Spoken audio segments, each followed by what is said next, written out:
Ela orava todo dia. Todo dia. 5 da manhã. Joelhos no chão, lágrimas no rosto. Bíblia aberta na frente. Por 2 anos. Ela acordava antes do sol e pedia, com tudo o que tinha, com toda a fé que conseguia reunir. E nada mudava. As contas continuavam. O casamento continuava frio. O trabalho continuava sufocando.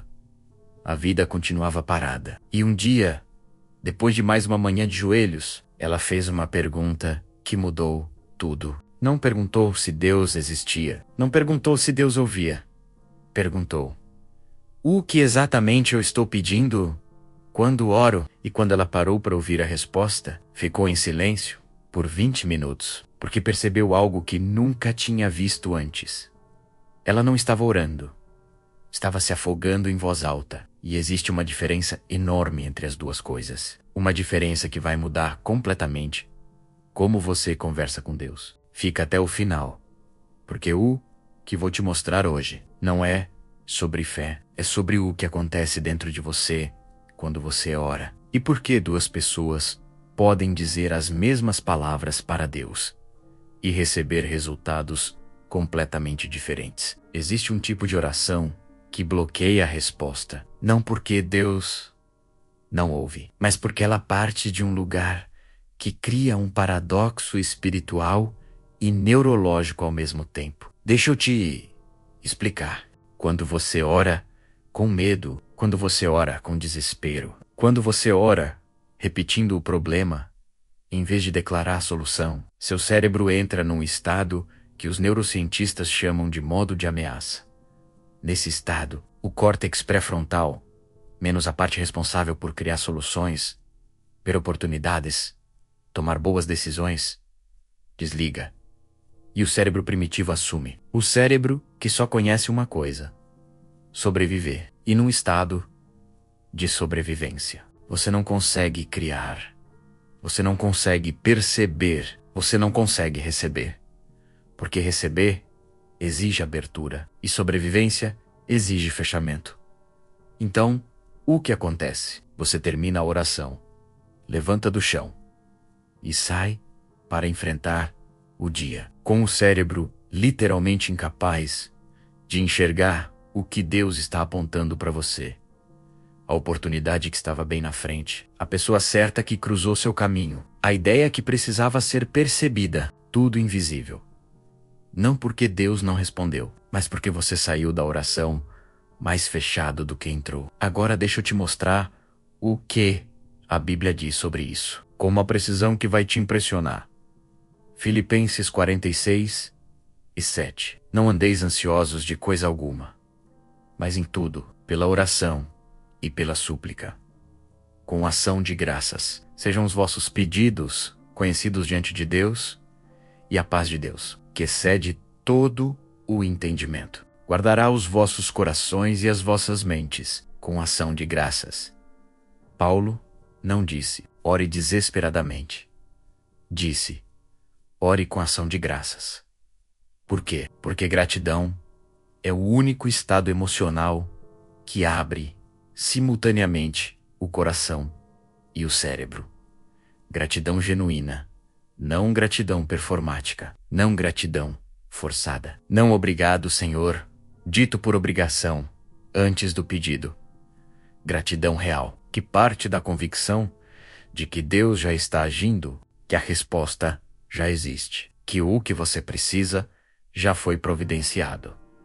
Isso não é ingenuidade. Isso é a instrução mais precisa sobre oração que a Bíblia inteira contém. E a maioria das pessoas lê esse versículo e pula direto para o pedido, perdendo exatamente o que Paulo estava tentando ensinar. Deixa eu te contar o que aconteceu com aquela mulher quando ela entendeu o que estava fazendo. Ela ficou 3 dias sem orar, não por rebeldia, por respeito. Ela precisava entender antes de voltar. No 4º dia de manhã, ela foi até o mesmo lugar. Abriu a Bíblia no mesmo versículo de Filipenses e começou diferente. Em vez de começar pelos problemas, ela começou agradecendo por coisas específicas, não coisas grandes. Não milagres visíveis. Pequenas coisas. O café que estava quente. A filha que estava dormindo saudável. O teto que estava sobre a cabeça dela. A Bíblia que estava aberta na frente dela. E algo aconteceu enquanto ela agradecia. O nó no estômago começou a soltar. Devagar, quase imperceptivelmente. Mas ela sentiu. E quando chegou no pedido, não pediu desesperada. Declarou, com a voz firme de quem acredita que está sendo ouvida. Não com a voz trêmula de quem duvida enquanto fala. Ela me contou depois que, naquela manhã, pela primeira vez em 2 anos, ela terminou a oração e se sentiu mais leve do que quando começou, em vez de mais pesada. E nos dias seguintes, não houve milagre imediato, mas houve algo mais valioso. Ela começou a perceber uma conversa que antes passaria despercebida, uma ideia que antes não teria seguido, uma porta que antes não teria batido, o cérebro aberto.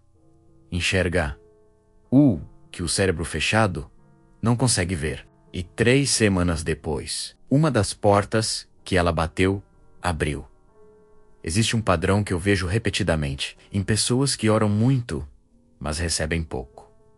Chamo de oração em espelho. É quando a pessoa vai para Deus e passa a oração inteira refletindo o problema de volta para cima. Senhor, eu estou sem dinheiro.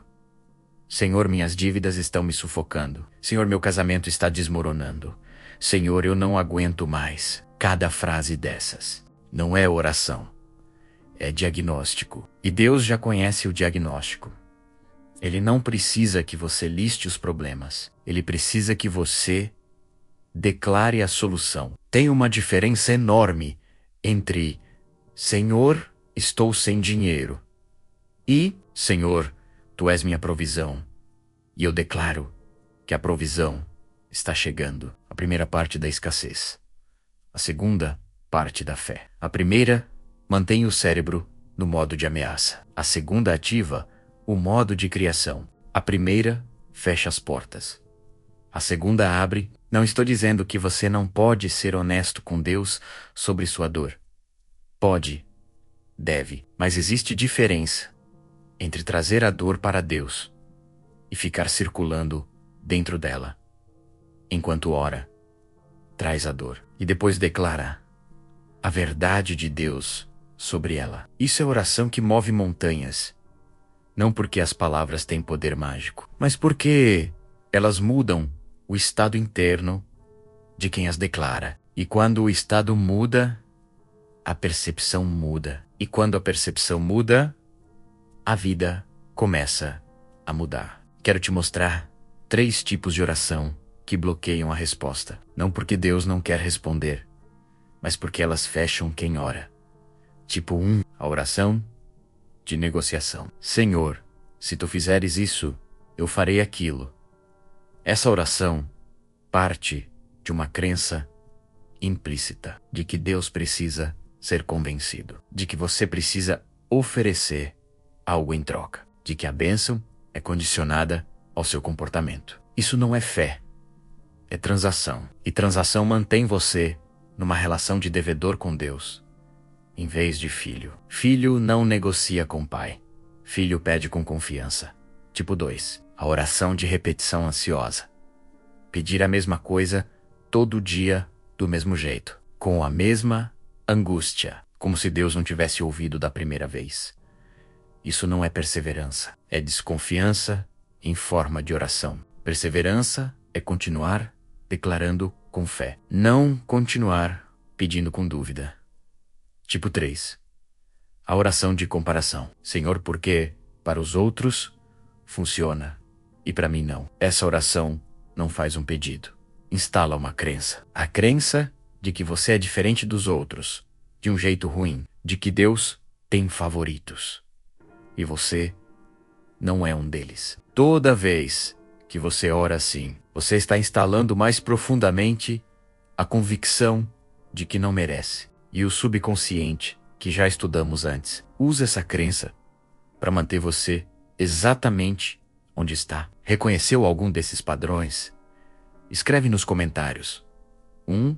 2, 3. Ou só, eu vou mudar como ouro a partir de hoje. A prática de hoje vai transformar a sua oração. E o efeito vai aparecer não apenas espiritualmente, mas na clareza que você vai sentir depois de orar, na leveza, na sensação de que algo se moveu. Essa prática tem 4 passos. Primeiro passo: silêncio antes da oração. 2 minutos. Sem celular, sem pensamento intencional. Só respiração. Isso desacelera o sistema nervoso. Tira o cérebro do modo de ameaça antes de você começar. Você não pode entrar na presença de Deus correndo, você precisa chegar. Segundo passo: 3 gratidões específicas e diferentes todo dia. Não pode repetir. Específicas. Não obrigado pela vida. Obrigado pelo momento que minha filha riu ontem à tarde. Obrigado pelo copo d'água fria que tomei quando acordei. Obrigado por essa manhã que chegou enquanto eu dormia. Especificidade é o que ativa a gratidão real. Gratidão genérica é automática. Gratidão específica é transformadora. Terceiro passo: uma declaração sobre cada coisa que você vai pedir. Não um pedido, uma declaração. Em vez de Senhor, me dá provisão, declara: Senhor, tu és minha provisão e eu recebo com fé o que já está preparado para mim. Em vez de Senhor, conserta meu casamento, declara: Senhor, tu és o restaurador e eu vejo meu casamento sendo restaurado pela tua mão. Presente, ativo, cheio de fé. Quarto passo: encerra em silêncio. Não encerra correndo para o próximo item do dia. Fica em silêncio por 1 minuto depois de terminar. Porque às vezes a resposta de Deus chega nesse silêncio. Como uma ideia, como uma clareza, como uma paz que você não sabia que precisava. Mas se você termina a oração e já está de pé e com o celular na mão, você nunca vai saber o que Deus queria dizer. Aquela mulher que orava todo dia por 2 anos, ainda ora todo dia. Mas agora, ela e o chão são lugares diferentes. Não é mais o lugar onde ela despeja o peso. É o lugar onde ela deposita a fé. E levanta mais cheia do que quando chegou. Ela me disse uma vez: eu não mudei o que peço. Mudei de onde peço. E tudo ficou diferente. De onde você ora muda tudo. Se você ora do desespero, você fortalece o desespero. Se você ora da fé, você fortalece a fé. Se você ora da escassez, você confirma a escassez. Se você ora da provisão prometida, você prepara o caminho para a provisão chegar. Não porque as palavras são mágicas, mas porque o estado de onde você parte determina o estado para onde você vai. E o estado para onde você vai determina o que você consegue ver. E o que você consegue ver determina o que você consegue receber. Esse canal existe para te ajudar a ver